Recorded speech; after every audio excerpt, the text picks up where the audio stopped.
Shalom, saat ini saya berada di lokasi SMK Sipora, tepatnya di Desa Saurenu, berada di Kepulauan Mentawai. Hari ini saya akan membahas dengan tema awas iblis musuh kita. Iblis sedang menghancurkan keluarga-keluarga hari-hari ini. Semakin banyak perceraian, perselingkuhan, semakin banyak kekerasan dalam rumah tangga, semakin banyak anak-anak yang dilahirkan dari hubungan gelap, semakin banyak anak-anak yang hidupnya hancur oleh pergaulan bebas, seks bebas, narkoba, HIV, AIDS, kecanduan game online, gadget yang negatif. Sesungguhnya iblis sedang menghancurkan keluarga-keluarga di sekitar kita. Iblis juga sedang menghancurkan pelayanan-pelayanan kita. Hubungan hancur satu sama yang lain. Pesat itu pelayanan tim, tidak bisa tunggal. Jadi kita bersama beberapa orang ada di satu tempat. Dan seringkali sulit untuk bersatu. Apalagi mau sepakat. Tanpa kita sadari, kita sudah masuk perangkap iblis. Iblis tidak senang kalau dia melihat kita bersatu. Hanya gara-gara omongan, tersinggung, akhirnya tidak mau cakapan, berhari-hari menahan egonya untuk tidak mau dipulihkan. Iblis juga menghancurkan pelayanan dengan menguburkan potensi kita. Dengan membisikkan kamu tuh gak bisa, apa-apa saya gak bisa. Membuat kita minder, membuat kita malu, membuat kita takut untuk maju. Akhirnya jalan pintas, kuburkan saja potensi yang Tuhan berikan. Iblis menghancurkan kita dalam pelayanan. Yang tadi awalnya kita begitu tulus melayani Tuhan. Kita begitu teguh dalam pilihan dan panggilan untuk melayani di desa-desa. Tapi ketulusan itu bisa bergeser. Menjadi tidak tulus, menjadi tidak ikhlas. Gimana lihatnya? Ya mulai ngomel, mulai berbantah-bantahan, mulai menyalahkan satu sama yang lain. Tidak lagi tulus. Iblis juga bisa menghancurkan pelayanan lewat menggeserkan fokus kita yang tadinya dengan penuh kasih, penuh pengorbanan. Tapi bergeser dengan hitung-hitungan. Berapa kalau saya melakukan ini? Orientasinya ke upah. Bapak Ibu Saudara, seringkali kita menyalahkan dan berkata ini gara-gara iblis. Tapi kita nggak sadari bahwa iblis melakukan itu karena ada celah yang terbuka. Firman Tuhan Efesus 4 ayat 27. Dan janganlah beri kesempatan kepada iblis. Ketika kata-kata negatif itu masuk di pikiran kita. Dan itu merasuk hati kita, bukan lagi celah yang terbuka. Tapi pintu kita bukakan kepada iblis. 2 Korintus 2 ayat 11 katakan supaya iblis jangan beroleh keuntungan atas kita sebab kita tahu apa maksudnya. Saudara, kalau sampai pintu terbuka, semua strateginya dipasang dan membuat kita hancur. Dia menanamkan benih-benih neraka di dalam hati kita. Kita nggak bisa lagi memperbaiki hubungan dengan tim satu pelayanan. Kita nggak bisa lagi membangun potensi, mengkerahkannya untuk maksimal dalam pelayanan. dan lain-lain. Sesungguhnya benih-benih neraka itu telah mematikan kemampuan ilahi yang ditaruh di dalam kita. Berhati-hati, awas, iblis itu musuh kita. Pintu masuknya, mari kita perhatikan hidup kita. Itu lewat perkataan kita. Karena itu, jaga mulut kita. Kalau kata-kata kita akan merusak rekan kita dan itu ujung-ujungnya mempengaruhi pelayanan. Jadi jaga hatimu, jaga juga hati orang lain dengan kontrol mulutmu. Agar iblis tidak menggunakan itu sebagai kesempatan untuk menghancurkan pelayanan kita. Pintu masuk yang lain itu juga lewat kecewa. Kecewa dengan pemimpin. Kecewa dengan rekan. Kenapa kok saya dikasih dengan orang ini? Maunya saya dengan yang lain, jangan yang ini. Kecewa. Kecewa juga dengan orang tua. Ada rasa tertolak. Ada kepahitan. Sampai kalau hati kita tawar, sudah nggak punya kekuatan lagi. Ini yang saya katakan tadi, bagaimana potensi mau dikuras habis, potensi mau keluar untuk pelayanan ini lebih baik, hatinya udah tawar, udah nggak punya kemampuan lagi untuk bergerak maju. Ini pintu masuk, berjaga-jaga, awas, waspadai semua ini. Yang berikut pintu masuk juga itu lewat okultisme. Kita perlu perhatikan hidup kita. Mungkin sebelum kita melayani Tuhan, sebelum kita menyerahkan hidup buat Tuhan. Dari warisan nenek moyang kita, mungkin kakek-kakek kita itu juga dukun. Ya. Dan orang tua lebih cenderung ketika kita sakit, di usia masih kanak-kanak, kita itu dibawa ke dukun. Dan ini belum selesai. Saudara tahu ini pijakan setan. Sehingga walaupun saudara sudah melayani Tuhan bertahun-tahun, tapi dia diam-diam tetap menguasai saudara. Karena ada tempat pijakannya di situ. Selesaikan ini saudaraku. Kasih karunia ada untukmu. Supaya semua pintu tertutup dan tidak lagi diberi kesempatan. Karena kita tahu apa maksudnya. Iblis itu datang mencuri, membunuh, dan membinasakan. Gak ada yang baik sama dia. Dia akan menghancurkan hidup kita kalau kita beri kesempatan buat dia. Ada 3 panas si jahat yang diluncurkan kepada anak-anak Tuhan. Hari-hari ini, saudara, kalau kita bayangkan sedang masuk dalam perlombaan maraton, ya. Kita ini sesungguhnya sudah di putaran terakhir. Dan kalau kita di putaran terakhir itu kita kerahkan semua kekuatan karena garis finish sudah semakin jelas di depan kita. Kita nggak mau terpengaruh dengan yang lain-lain.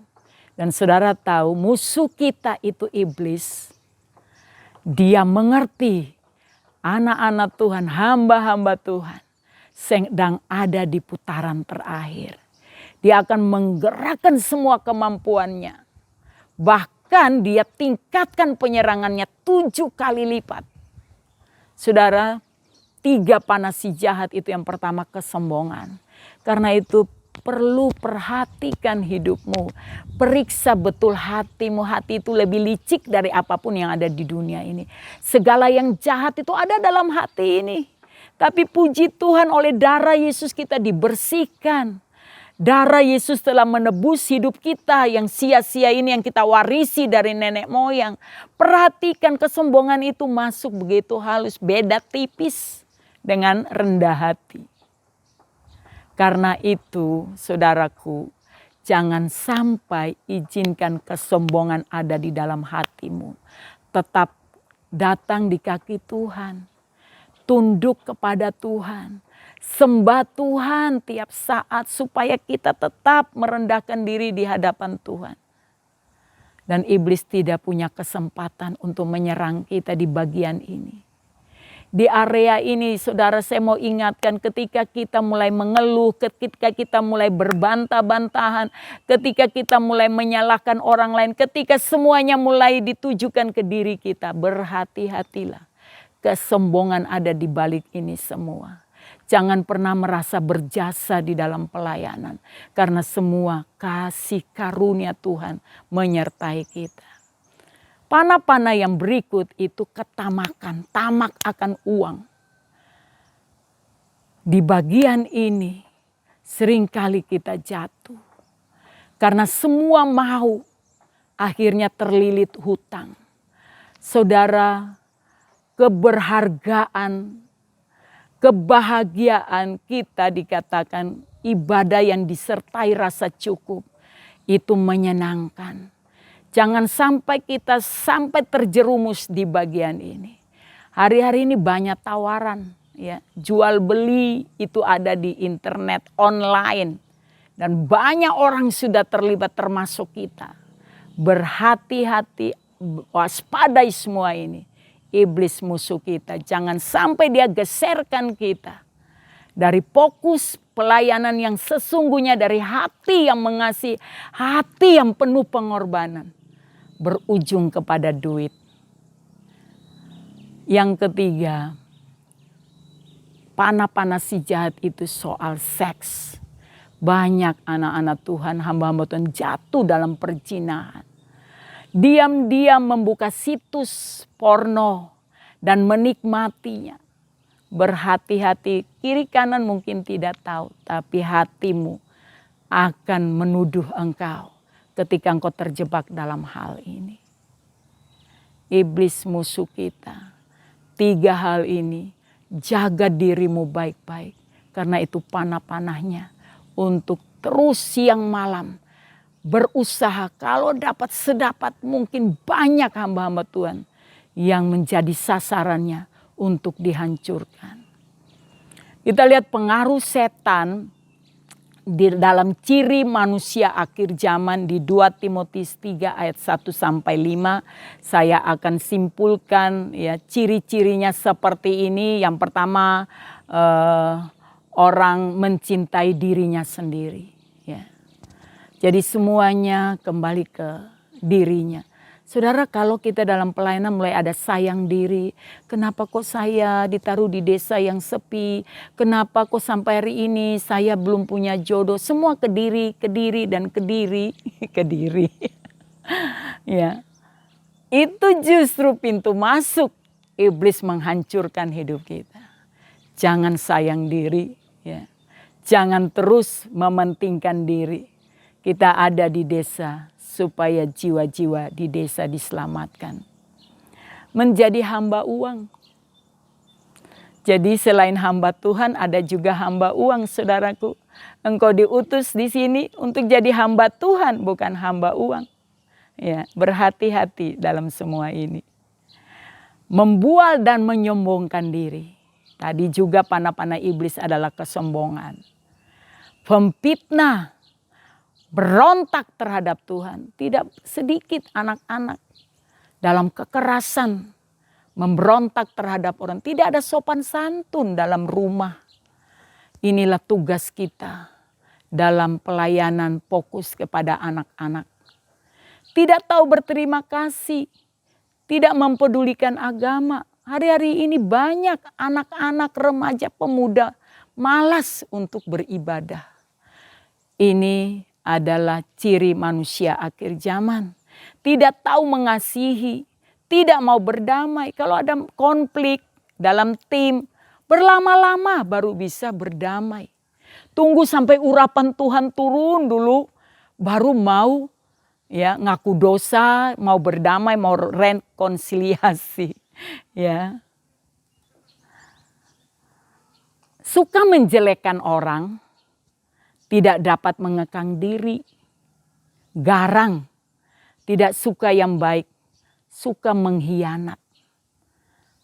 Jangan sampai ini terjadi dalam pelayanan kita. Manusia akhir zaman itu tidak berpikir panjang, berlagak tahu, sok tahu, lebih menuruti hawa nafsu daripada menuruti Tuhan Allah. Beribadah hanya secara lahiriah, tapi tidak punya pengertian, tidak ada pengenalan bahwa ibadah itu mengandung janji, punya kekuatan. yang seperti ini, firman Tuhan nasihati kita, jauhilah mereka. Awas, iblis itu musuh kita. Jangan sampai kita terjebak dalam semua ini. Saya mau menerangkan alam roh. Ini kebanyakan kita tidak mengerti. Sehingga kita banyak masuk perangkap iblis. Alam roh yang di atas ini adalah kerajaan Tuhan Allah. Dan yang di bawah kerajaan Tuhan Allah ini adalah orang-orang percaya, anak-anak Tuhan. Yang sudah lahir baru itu ada di sini. Dan yang di bawahnya ini adalah kerajaan kegelapan, iblis, setan, dan roh-roh jahat. Baru yang ini adalah bumi nyata, ya, tempat kita berada. Saya mau baca firman Tuhan dulu di dalam Mazmur 110. Ayatnya yang pertama, demikianlah firman Tuhan kepada Tuanku, duduklah di sebelah kananku sampai kubuat musuh-musuhmu menjadi tumpuan kakimu. Efesus 1 ayat 21 sampai 23. Jauh lebih tinggi dari segala pemerintah dan penguasa dan kekuasaan dan kerajaan dan tiap-tiap nama yang dapat disebut, bukan hanya di dunia ini saja melainkan juga di dunia yang akan datang. Dan segala sesuatu telah diletakkannya di bawah kaki Kristus. Dan dia telah diberikannya kepada jemaat sebagai kepala dari segala yang ada. Jemaat yang adalah tubuhnya, yaitu kepenuhan dia yang memenuhi semua dan segala sesuatu. Saya ulang, saya penekanan kepada Kristus adalah kepala. Saudara bisa lihat saya pegang kepala, saya kasih gambaran ini adalah Kristus. Dan dikatakan jemaat adalah tubuhnya. Tubuhnya tuh dari sini ke bawah sampai ke kaki. Ya. Jemaat sebagai tubuh Kristus adalah tubuhnya, yaitu kepenuhan Kristus. Ya. Jadi kalau dikatakan di ayat 22 tadi, Efesus 1 ayat 22, dan segala sesuatu telah diletakkannya di bawah kaki Kristus, berarti kembali lagi dari sini ke bawah itu disebut jemaat. Saya adalah jemaat Tuhan, saudara juga jemaat Tuhan. Jadi segala sesuatu diletakkan di bawah kaki Kristus, berarti di bawah kaki siapa? Kaki kita. Segala sesuatu ada di bawah kaki kita, bukan di atas kita. Karena itu, ini posisinya. Ya. Kerajaan kegelapan itu harus di bawah kita, di bawah kaki kita. Kita dengan Tuhan itu tidak berjarak. Kita ini manusia roh. Harusnya posisi kita di sini. Tapi kenyataannya kita lebih banyak di alam nyata, bukan di alam roh. Dan itulah menjadi kesempatan. Ya, kalau kita posisi di sini yang nginjak kita ya ini kerajaan kegelapan, iblis. Padahal firman Tuhan, ketetapan Tuhan berlaku bahwa kita yang nginjak dia. Si iblis, setan dan roh-roh jahat. Bukan dia yang nginjak kita. Kalau posisi kita hanya di alam nyata, maka dia berhak menginjak kita. Karena itu anak-anak Tuhan, hamba-hamba Tuhan, orang-orang percaya yang sudah dilahirkan di dalam Kristus Yesus. Anda sudah lahir baru, posisi Anda harus di sini. Lebih dekat dengan Tuhan. Punya keintiman dengan Tuhan. Mengerti hati Tuhan. Hasrat Tuhan tuh sampai bisa dirasakan. Karena tidak berjarak dengan Tuhan. Kalau saudara posisinya di sini dekat dengan Tuhan, ya saudara yang injak-injak ini. Karena itu dikatakan firman Tuhan. Segala sesuatu telah, bukan akan, tapi telah diletakkannya di bawah kaki Kristus. Jemaat adalah kaki Kristus. Ya, diletakkan di bawah kita. Lebih jelas lagi di Roma 16 ayat 20. Semoga Allah sumber damai sejahtera segera akan menghancurkan iblis di bawah kakimu. Ya, di bawah kaki saya dan saudara. Iblis itu ada tempatnya di situ. Dan saudara perlu tahu dia ngerti itu. Ketika saudara ambil mandat ini, otoritas ini saudara pegang dan katakan, hei semua harus tunduk di bawah kaki, dia akan tunduk, dia taat. Karena dia ngerti hukum dan perjanjian Tuhan. Yang berikut, mengenal hukum dan ketetapan ilahi. Kita manusia rohani, di dalam kita ada hukum-hukum roh, hukum-hukum kehidupan. Hidup kita dipimpin oleh Roh Kudus. Roh dalam kita ini lebih besar. Roh yang memimpin hidup kita. Maka kita akan berjalan dalam keajaiban. Mengerti hukum dan ketetapan Tuhan itu dasar untuk kita menjadi yang ajaib, saudaraku. Iblis mengerti bahwa kita tidak mengerti akan hal ini. Makanya dengan mudah dia menipu kita, saudara. Ya. Karena ketidakpengertian kita, maka dia menaruh hukum-hukum yang baru menurut dia. Dan kita menerimanya. Hati-hati. Bisikan-bisikan dia itu justru merusak kita. Yang menghalangi langkah kita untuk maju di dalam Tuhan. Ketika kita mengerti ini, saudaraku, kita akan berdiri teguh. Tidak bisa tergoyahkan oleh apapun.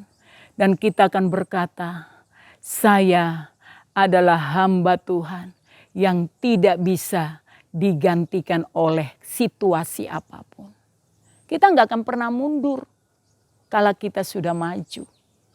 Kita akan tetap maju sampai capai garis akhir. Mengerti hukum dan ketetapan ilahi membuat kita berdiri teguh. Mengerti hukum dan ketetapan ilahi itu membuat kita mengambil apa yang menjadi hak kita. Bukan hak kita dirampas oleh yang jahat, oleh iblis. Saudara yang diberkati Tuhan. Mari kita mengerti bahwa sesungguhnya Tuhan itu sudah menetapkan kita sebagai pemenang. Roma 8 ayat 37. Tapi dalam semuanya itu kita lebih daripada orang-orang yang menang oleh Dia yang telah mengasihi kita. Kalau belum bertempur, kita udah tahu statusnya menang. Apakah ini tidak membuat kita berani maju? Apakah ini tidak membuat kita percaya diri untuk maju terus? Saudara, belum bertempur saja kita sudah tahu bahwa kita bakal menang. Itu memotivasi kita, itu menggerakkan kita dengan sekuat tenaga kita. Saya pasti menang. Kita perlu tahu bahwa iblis itu sudah dikalahkan ketika Yesus menang atas maut. Ketika Yesus di kayu salib, Yesus katakan semua sudah selesai. Saudara tinggal menuai. Saudara tinggal mengambilnya. Tapi iblis berusaha menghalang-halangi kita.